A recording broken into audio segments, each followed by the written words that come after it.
ಇಲ್ಲ, ಒಂದು ಒಂದು ತಮಗೆ ಹೇಳ್ಬೇಕು ಅಂದ್ರೆ ಈ ವಿಷಯದಲ್ಲಿ ಭಾರತೀಯ ಜನತಾ ಪಕ್ಷದ ಅಧಿಕೃತ ಹೋರಾಟ ಅಲ್ಲ ಇದು.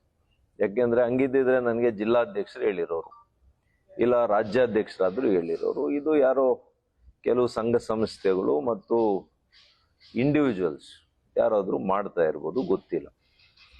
ಆದ್ರೆ HN valley, KC valley, Vrishabhavathi valley ಇದ್ರ ಬಗ್ಗೆ ಕೆಲವು ವಿಷಯಗಳನ್ನ ರಾಜ್ಯದ ಜನತೆ, ವಿಶೇಷವಾಗಿ ಬೆಂಗಳೂರು ಗ್ರಾಮಾಂತರ, ಚಿಕ್ಕಬಳ್ಳಾಪುರ, ಕೋಲಾರ ಜಿಲ್ಲೆಯ ರೈತರಿಗೆ, ಜನಸಾಮಾನ್ಯರಿಗೆ ಹಂಚ್ಕೊಳ್ಳಿಕ್ಕೆ ನಾನು ಬಯಸ್ತೇನೆ.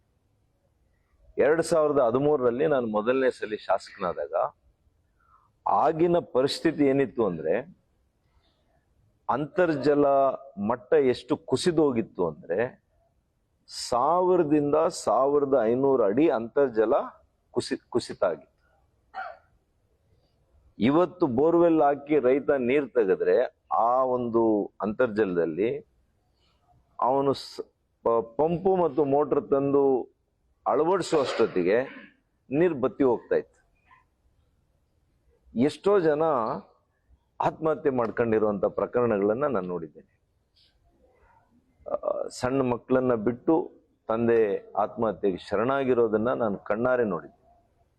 ಇದು ನೋಡಿದ ಮೇಲೆ ಅವತ್ತು ಒಬ್ಬ ವಿಜ್ಞಾನಿ ಮತ್ತು ಒಬ್ಬ ಹಿರಿಯ IAS ಅಧಿಕಾರಿ ನನಗೆ ವಿಶ್ವದ ಇತರೆ ಕಡೆ ಈ ರೀತಿಯ 2 ಹಂತದಲ್ಲಿ ಶುದ್ಧೀಕರಣ ಮಾಡಿ ಕೊಳಚೆ ನೀರನ್ನ ನಗರ ಭಾಗದಿಂದ, ಅಂದ್ರೆ ಹತ್ರ ಇದ್ದಿದ್ದು ನಮಗೆ ನಗರ ಭಾಗ, ನಿಮಗೆ ಗೊತ್ತಿರಲಿ, ಇಡೀ ಕರ್ನಾಟಕ ರಾಜ್ಯದ ಎಲ್ಲ ಕಡೆ 2 ವಾಟರ್ ಬೇಸಿನ್ಸ್ ಇಂದ ನೀರು ಹಂಚಿಕೆ ಆಗ್ತದೆ. One is Krishna basin, another is Kaveri basin. ನಮ್ಮ ಈ 3 ಜಿಲ್ಲೆಗಳು, ನಾವು ಕಾವೇರಿ ಬೇಸಿನ್ ಅಲ್ಲೂ ಇಲ್ಲ, ಕೃಷ್ಣ ಬೇಸಿನ್ ಇಂದ ಕೂಡ ನಮಗೆ ನೀರು ಹಂಚಿಕೆ ಆಗಲ್ಲ. ನಾನು ಇದನ್ನ ಅನೇಕ ಬಾರಿ ವಿಧಾನಸೌಧದಲ್ಲಿ ಕೇಳಿದ್ದೀನಿ. ನಾವು ಕರ್ನಾಟಕ ರಾಜ್ಯದಲ್ಲೇ ಇದ್ದೀವ ಅಥವಾ ಕರ್ನಾಟಕ ರಾಜ್ಯದ ಹೊರಗಡೆ ಇದ್ದೀವ? ಯಾವ ಸರ್ಕಾರಗಳು ಕೂಡ ಇಲ್ಲಿವರೆಗೂ ಕೂಡ ಈ ಭಾಗದ ಜನರಿಗೆ, ರೈತರಿಗೆ ಶಾಶ್ವತವಾಗಿರ್ತಕ್ಕಂಥ ಒಳ್ಳೆಯ ನೀರನ್ನ, ಶುದ್ಧ ನೀರನ್ನ ಕೊಡುವಂತ ಕೆಲಸ ಮಾಡಲಿಲ್ಲ. ಆಗ ನಾನೇನ್ ಮಾಡಿದೆ, 2014ರಲ್ಲಿ ಮಾನ್ಯ KH ಮುನಿಯಪ್ಪನವರು ಅಂದು ಸಂಸದರಿದ್ದರು, ನಾನು ಕಾಂಗ್ರೆಸ್ನಲ್ಲಿದ್ದೆ. ಆಗ ಮಾನ್ಯ ಸಿದ್ದರಾಮಯ್ಯನವ್ರ ಹತ್ರ ಮುಖ್ಯಮಂತ್ರಿಗಳಾಗಿದ್ದರು.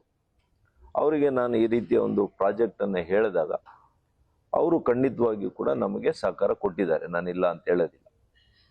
ಬಹುಶಃ ಅವರು ಅವತ್ತು ತಾತ್ವಿಕ ಒಪ್ಪಿಗೆ ಕೊಟ್ಟು ಹಣವನ್ನ ಕೊಡದೇ ಇದ್ದಿದ್ರೆ ಇವತ್ತು HN ವ್ಯಾಲಿ, KC ವ್ಯಾಲಿ ಇವೆಲ್ಲ ಆಗ್ತಾ ಇರಲಿಲ್ಲ. ಇವತ್ತು ಆ ಸಂದರ್ಭದಲ್ಲೇ ನಮ್ಮ ಜಿಲ್ಲೆಯಲ್ಲಿ 65 ಕೆರೆಗಳಿಗೆ ನೀರನ್ನು ತುಂಬಿಸುವಂತ ಕೆಲಸ ಮಾಡಿದ್ವಿ. ಅದರಿಂದ ಏನಾಗಿದೆ ಅಂತಂದ್ರೆ, ಇವತ್ತು 1500 ಅಡಿ ಅಂತರ್ಜಲ ಕುಸಿದಿದ್ದರಿಂದ ಅಲ್ಲಿಂದ ಇವತ್ತು ಎಲ್ಲಿಗೆ ಬಂದಿದೆ ಅಂತರ್ಜಲ? 200 ಅಡಿ 300 ಅಡಿ ನೀರು ಸಿಗ್ತಾ ಇದೆ, ಬೋರ್ವೆಲ್ ಹಾಕ್ಸಿದೆ. ಇದು ಉದ್ದೇಶ ಮಾಡಿದ್ದು ಕೂಡ 2 ಹಂತದಲ್ಲಿ ಶುದ್ಧೀಕರಣ ಮಾಡುವಂತ ಯೋಜನೆ ಏನಕ್ಕೆ ಅವತ್ತರಲ್ಲಿ ಮಾಡಿದ್ದು ಅಂದ್ರೆ, ಕೇವಲ ಕೆರೆಗಳಿಗೆ ನೀರನ್ನ ತುಂಬಿಸ್ಲಿಕ್ಕೆ, ಕುಡಿಲಿಕ್ಕಲ್ಲ.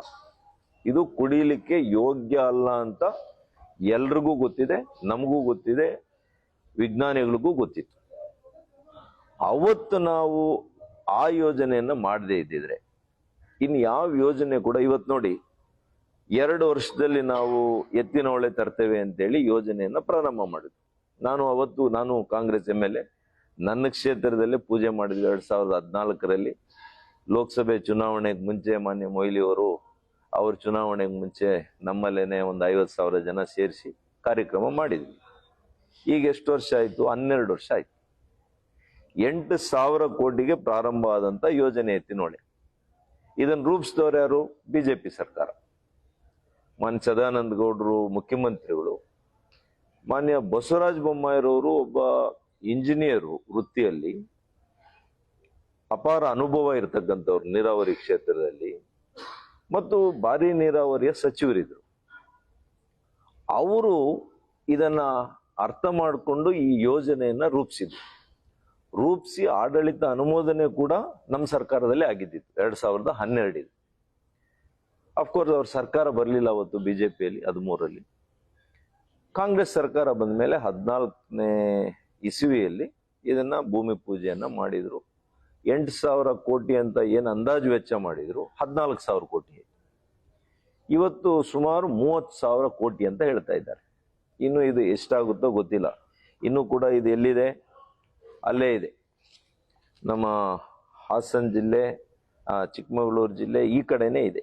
ಇನ್ನು ಕೂಡ ಈ ಕಡೆಗೆ ಬರಲಿಲ್ಲ, ಇನ್ನು ಅಲ್ಲೇ ಇದೆ. ಹಾಗಾಗಿ ಈ ಸರ್ಕಾರಕ್ಕೆ ನಿಜವಾದಂತ ಬದ್ಧತೆ ಇದ್ದಿದ್ರೆ, ನಾನು ಹೇಳುವಂಥದ್ದು ಇಷ್ಟು ವರ್ಷಗಳು ಬೇಕಾಗಿರ್ಲಿಲ್ಲ.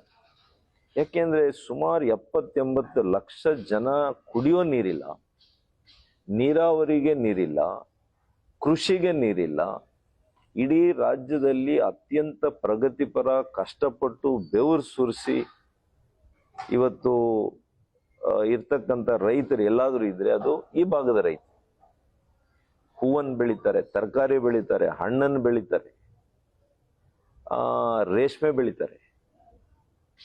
ಇದು ಇಡೀ ನಾಡಿಗೆ ಇವತ್ತು ಅವ್ರು ಕೊಡ್ತಾ ಇದ್ದಾರೆ. ಮೊನ್ನೆ ಒಂದೇ ಒಂದು ಫೆಬ್ರವರಿ 14ನೇ ತಾರೀಕು 6 ದಶಲಕ್ಷ ಗುಲಾಬಿ ಹೂವನ್ನ ರಫ್ತಾಗಿದೆ ನಮ್ಮ ಚಿಕ್ಕಬಳ್ಳಾಪುರದಿಂದ. ಇದೆಲ್ಲ ಹೆಂಗಾಯ್ತು? ಇದೇ ನೀರು ಬಂದಿದ್ರಿಂದ. HN ವ್ಯಾಲಿ ಇದು ಕುಡಿಲಿಕ್ಕೆ ಯೋಗ್ಯ ಅಲ್ಲ. ಇದು ಖಂಡಿತವಾಗಿಯೂ ನಾನು ಹೇಳ್ತಾ ಇದ್ದೀನಿ, ಕುಡಿಲಿಕ್ಕೆ ಯೋಗ್ಯ ಇಲ್ಲ. ನಾನು ಇವ್ರಿಗೆ ಏನ್ ಹೇಳ್ತಾ ಇದ್ದೀನಿ, ನಮ್ಮ ಸರ್ಕಾರ ಇದ್ದಾಗ ನಾನು ಸಚಿವನಿದ್ದೆ. ಇನ್ನು ನಮಗೆ ಬೇರೆ ನೀರು ಬರಲಿಲ್ಲ. ಎತ್ತಿನೊಳೆ ಬಂದಿದ್ರೆ ಇಷ್ಟೊತ್ತಿಗೆ ಇದನ್ನ ಯಾರು ಬಳಸ್ತಾ ಇರಲಿಲ್ಲ. ಇದು ಕೇವಲ ಕೆರೆಗಳು ತುಂಬಿಸ್ಲಿಕ್ಕೆ, ಅಂತರ್ಜಲ ವೃದ್ಧಿ ಮಾಡ್ಲಿಕ್ಕೆ ಅಷ್ಟೇ ಉಪಯೋಗ ಮಾಡ್ತಾ ಇದ್ವಿ. ಅಷ್ಟೊತ್ತಿಗೆ ನಾವು ಎತ್ತಿನೊಳೆ ಇಷ್ಟೊತ್ತಿಗೆ ನೀರು ತಂದಿದ್ರೆ ಯಾರಿಗೂ ಸಮಸ್ಯೆ ಆಗ್ತಾ ಇರ್ಲಿಲ್ಲ. ನಮ್ಮ ಸರ್ಕಾರ ಬಂದಾಗ ಕೋವಿಡ್ ಇದ್ರೂ ಕೂಡ ನಾವು 5-6 ಸಾವಿರ ಕೋಟಿ ರೂಪಾಯಿಗಳನ್ನ ಅನುದಾನ ಕೊಟ್ವಿ. ನಾವು 22ರಲ್ಲಿ 3,000 ಕೋಟಿಯನ್ನ ಮಾನ್ಯ ಬೊಮ್ಮಾಯಿ ಅವ್ರ ಕೈಯಲ್ಲಿ ರಿಲೀಸ್ ಮಾಡಿಸಿದೆ. ಹಾಗಾಗಿ ಇವತ್ತು ನಾನು ಇಷ್ಟೇ ಹೇಳೋದು, ಎತ್ತಿನಹೊಳೆ ಯೋಜನೆ ನೀರನ್ನ ಅತಿ ವೇಗವಾಗಿ ಕಾಮಗಾರಿಯನ್ನು ಮುಗಿಸಿ ನೀವು ಈ ಭಾಗದ ರೈತರ ಋಣವನ್ನ ತೀರಿಸ್ಕೋಬೇಕು ಕಾಂಗ್ರೆಸ್ ಸರ್ಕಾರ. ನಂಬರ್ 1. ನಂಬರ್ 2, ಅಲ್ಲಿವರೆಗೂ ಕೂಡ ನಾನು ಬಹಳ ಸ್ಟಡಿ ಮಾಡಿದ್ದೀನಿ. ಸುಮ್ಮನೆ ರಾಜಕಾರಣದ ತೆವಲಿಗೋಸ್ಕರ ನಾನು ಹೋರಾಟ ಮಾಡೋದು ಇದೆಲ್ಲ ಮಾಡ್ಲಿಕ್ಕೆ ಹೋಗಲ್ಲ. ಇವತ್ತು ಸಲ್ಯೂಷನ್ ಬೇಕು ನಮಗೆ. ಸಲ್ಯೂಷನ್ ಏನಿದೆ? 2 ಹಂತದಲ್ಲಿ ನೀವು STP ಮೂಲಕ ನೀರು ಏನ್ ಬಿಡ್ತಾ ಇದ್ದೀರಿ, ಇದು ಕೂಡ ಸರಿಯಾಗಿ ಇವತ್ತು ಸಂಸ್ಕರಣೆ ಆಗ್ತಾ ಇಲ್ಲ ಅಂತೇಳಿ ದೂರುಗಳಿದೆ. ಇದನ್ನು ಗಟ್ಟಿಯಾಗಿ ನೀವು BWSSB ಅಧಿಕಾರಿಗಳಿಗೆ ಹೇಳಿ, PCB ಅಧಿಕಾರಿಗಳಿಗೆ ಹೇಳಿ, ಪ್ರತಿನಿತ್ಯ ನೀವು ಸ್ಯಾಂಪಲ್ಸ್ ಅನ್ನ ತಗೊಂಡು ಸೆಕೆಂಡರಿ ಟ್ರೀಟ್ಮೆಂಟ್ ಪ್ಲಾಂಟ್ ಸರಿಯಾಗಿ ಆಗ್ತಾ ಇದೆಯಾ ಸಂಸ್ಕರಣೆ ಅನ್ನೋದು ನೋಡ್ಬೇಕು. ಇದಕ್ಕೆ ಟರ್ಷರಿ ಟ್ರೀಟ್ಮೆಂಟ್ ಪ್ಲಾಂಟ್ ಅನ್ನ ಅಳವಡಿಸಬೇಕು. ಮತ್ತು ನಿಮ್ಗೆ ಗೊತ್ತಿರಲಿ, ಇವತ್ತು ಪ್ರಪಂಚದಲ್ಲಿ ಸಿಂಗಪೂರ್ನಲ್ಲಿ ಇದೇ ಕೊಳಚೆ ನೀರನ್ನ ಪೋರ್ಟಬಲ್ ಡ್ರಿಂಕಿಂಗ್ ವಾಟರ್ ಅಂದ್ರೆ ಕುಡಿಲಿಕ್ಕೆ ಕೂಡ ಉಪಯೋಗ ಮಾಡುವಷ್ಟರ ಮಟ್ಟಿಗೆ ಅವರು 3ನೇ ಹಂತದ ಶುದ್ಧೀಕರಣಕ್ಕೆ ಮಾತ್ರ ಆಗಲ್ಲ, ಅದಾದ ಮೇಲೆ ಅಲ್ಟ್ರಾ ಫಿಲ್ಟ್ರೇಷನ್ ಅಂತ ಒಂದು ಮೆಥಡ್ ಇದೆ ಸೈಂಟಿಫಿಕಲಿ. ಅದನ್ನು ಮಾಡಿದಾಗ ಕುಡಿಲಿಕ್ಕೆ ಯೋಗ್ಯ ಆಗ್ತದೆ. ಅದನ್ನು ಎಲ್ಲಿಗೆ ಹೋಲಿಕೆ ಮಾಡಿದ್ದಾರೆ ಅಂದ್ರೆ ಫ್ಲೋಯಿಂಗ್ ರಿವರ್ಗೆ, ಹರಿಯುವ ನದಿಗೆ ಹೋಲಿಕೆ ಮಾಡಿದ್ದಾರೆ. ಅದರ ಗುಣ ಇದು ಅದಕ್ಕಿಂತ ಚೆನ್ನಾಗಿದೆ ಅಂತ ಕೂಡ ಹೇಳಿದ್ದಾರೆ ಸಿಂಗಪುರ್ನಲ್ಲಿ. ಮತ್ತು ನಮೀಬಿಯಾದಲ್ಲಿ ಕೂಡ 50 ವರ್ಷದಿಂದ ಇದೇ ರೀತಿ ಅವರು ಉಪಯೋಗ ಮಾಡ್ತಾ ಇದ್ದಾರೆ. ಸಲ್ಯೂಷನ್ಸ್ ಇದೆ. ಇವತ್ತಿನ ಸೈನ್ಸ್, ಇವತ್ತು ತಂತ್ರಜ್ಞಾನ, ಇದನ್ನು ಉಪಯೋಗ ಮಾಡಿ ನೀವು ಮಾಡಲಿಕ್ಕೆ ಅವಕಾಶ ಇದೆ. ನಿಮಗೆ ಬದ್ಧತೆ ಬೇಕು, ರಾಜಕೀಯ ಬದ್ಧತೆ ಬೇಕು, ಈ ಜನರ ಬಗ್ಗೆ ನಿಮಗೆ ಜವಾಬ್ದಾರಿ ಬೇಕು. ಇದನ್ನ ನೀವು ಮಾಡದೇ ಇದ್ರೆ ಕಾಂಗ್ರೆಸ್ ಸರ್ಕಾರನ ಜನ ಕ್ಷಮಿಸಲ್ಲ. ಮತ್ತು ನಾನು ಇಷ್ಟೇ ಹೇಳ್ತೇನೆ, ಬಂದು ಸಲ್ಯೂಷನ್ ಅಲ್ಲ, ಹೋರಾಟ ಮಾಡಲೇಬೇಕು. ನಾವು ಹೋರಾಟ ಮಾಡದೇ ಇದ್ರೆ ಈ ಕಾಂಗ್ರೆಸ್ ಸರ್ಕಾರ ಮಾಡೋದಿಲ್ಲ. ಇವತ್ತು PUC ಎಕ್ಸಾಮ್ಸ್ ನಡೀತಾ ಇದೆ, 10ನೇ ಕ್ಲಾಸ್ ಎಕ್ಸಾಮ್ಸ್ ನಡೀತಾ ಇದೆ. ರೈತರ ಬದುಕು ಹೆಂಗಿದೆ, ದಿನಗೂಲಿ ಕೆಲಸ ಮಾಡುವಂಥವ್ರು, ಬೀದಿ ಬದಿ ವ್ಯಾಪಾರಿಗಳು, ನಾವು ಒಂದ್ ದಿವಸ ಬಂದ್ ಮಾಡೋದ್ರಿಂದ ಎಷ್ಟು ನಷ್ಟ ಈ ಜಿಲ್ಲೆಯಲ್ಲಿ. ಹೋರಾಟ ಮಾಡಿ, ಅನೇಕ ರೀತಿಯಲ್ಲಿ ಹೋರಾಟಗಳಿದೆ. ಇವತ್ತು ಉಪವಾಸ ಸತ್ಯಾಗ್ರಹ ಮಾಡ್ಬೋದು. ನಾವು ಹೋರಾಟ ಅಂದಾಗ ನಮಗದ್ರ ಕಷ್ಟ ಅರ್ಥ ಆಗ್ಬೇಕು, ಜನಕ್ಕೆ ಕಷ್ಟ ಕೊಡೋದಲ್ಲ. ನಾವು ಕಷ್ಟ ಅನುಭವಿಸೋಣ, ಹೋರಾಟಗಾರರು ಕಷ್ಟಪಡೋಣ, ಜನರಿಗೆ ಕಷ್ಟ ಕೊಡೋದು ಬೇಡ, ಜನಸಾಮಾನ್ಯರಿಗೆ ಅದರಿಂದ ತೊಂದರೆ ಆಗೋದು ಬೇಡ, ನಷ್ಟ ಆಗೋದು ಬೇಡ. ನಿಮ್ಮಿಂದ ಈಗ ಬೆಂಬಲ ಇಲ್ಲ ಅಂತೀರಾ ಸರ್? ಯಾವುದಕ್ಕೆ? ನಾನ್ ಬಂದಿಗೆ ಖಂಡಿತ, ನಾವಾಗ್ಲಿ ಭಾರತೀಯ ಜನತಾ ಪಕ್ಷ ಆಗ್ಲಿ ಬಂದಿಗೆ, ನಮ್ಮ ಜಿಲ್ಲಾಧ್ಯಕ್ಷರು ನಾನು ಮಾತಾಡಿದ್ದಾರೆ, ಯಾವುದೇ ಕಾರಣಕ್ಕೂ ಇದಕ್ಕೆ ನಾವು ಬೆಂಬಲ ಕೊಡೋದಿಲ್ಲ.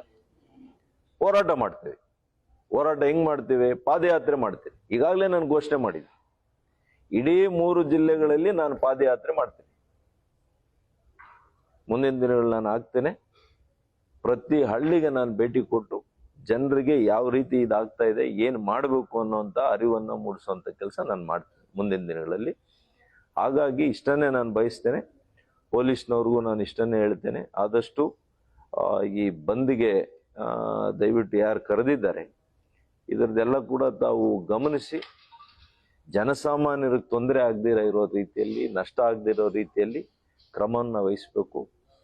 ನಮ್ಮ ಪಕ್ಷದ ಕಾರ್ಯಕರ್ತರು ಮುಂದಿನ ದಿನಗಳಲ್ಲಿ ಈ ವಿಷಯದಲ್ಲಿ ಹೋರಾಟಕ್ಕೆ ನಾವೆಲ್ಲ ಕೂಡ ಮುಂದಾಗೋಣ ಅಂತ ಈ ಸಂದರ್ಭದಲ್ಲಿ ಹೇಳಲಿಕ್ಕೆ ಬಯಸ್ತೇನೆ. ರಾಜದಾರಿ ಟಿವಿ, ಅಡೆತಡೆ ಇಲ್ಲದ ಪ್ರಜಾದಾರಿ.